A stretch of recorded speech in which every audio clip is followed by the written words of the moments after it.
Armenian Prime Minister Nikol Pashinyan has arrived in Moscow to take part in a meeting with the Azerbaijani and Russian presidents Ilham Aliyev and Vladimir Putin. Prior to the tripartite talks, Putin will hold separate bilateral talks with Pashinyan and Aliyev each. This comes amid swirling speculation about the possibility of Armenia and Azerbaijan reaching a peace deal after high-level meetings earlier this month in Washington and Brussels. This week, Pashinyan said during a press conference that Armenia is ready to recognize Nagorno-Karabakh, the region at the center of the decades-long conflict, as part of Azerbaijan. The Prime Minister's remarks were met with strong rebukes from Nagorno-Karabakh's president and parliament, as well as from nearly every former leader of both Armenia and Nagorno-Karabakh, who reaffirmed that any solution to the conflict that sees Nagorno-Karabakh come under Azerbaijani control would be unacceptable.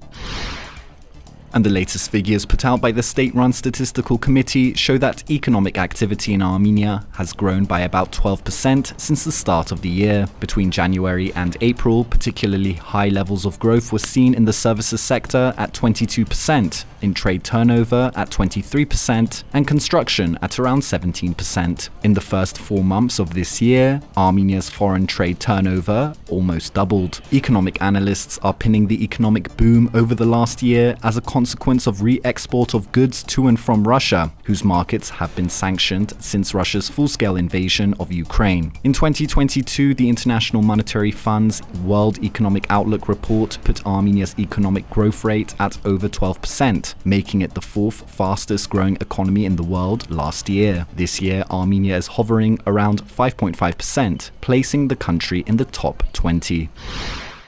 And a Chechen man who was reportedly tortured in Chechnya in 2020 under suspicion of homosexuality is being threatened with extradition from Armenia to Russia. The North Caucasus SOS Crisis Group released a statement on Telegram, noting that Salman Mukayev was arrested in Chechnya in 2020 on suspicion of homosexuality and tortured into confessing to engaging in same-sex relations. He was then allegedly instructed to contact gay men online and invite them to an apartment that was monitored by security services. Mukayev refused to do so and left Chechnya. The group wrote on Telegram that Mukayev will face mortal danger in Russia, where the authorities want to punish him for escaping and refusing to cooperate. According to the Russian newspaper Novaya Gazeta, the authorities in Chechnya have also initiated a criminal case against Mukayev on charges of illegally acquiring, transferring, selling, storing, transporting, and carrying weapons. Mukayev's lawyer told Radio Azatutun that they are ready to appeal to the European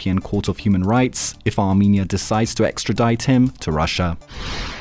You can also check out an article on the ＳիվիլՆեթ website that brings in voices of ՍիվիլՆեթ's Artsakh team in response to Pashinyan's recent remarks about recognizing Artsakh as part of Azerbaijan. People in Artsakh expect the worst from the Armenian authorities, reporter Siranush Adamyan said. Such words were not a surprise for many. Photojournalist Ani Balayan agreed. It is not news for anyone that Artsakh's Armenians do not trust the current Armenian authorities. ＳivilNeթ is the only Armenian media outlet with a permanent presence on the ground in Nagorno-Karabakh.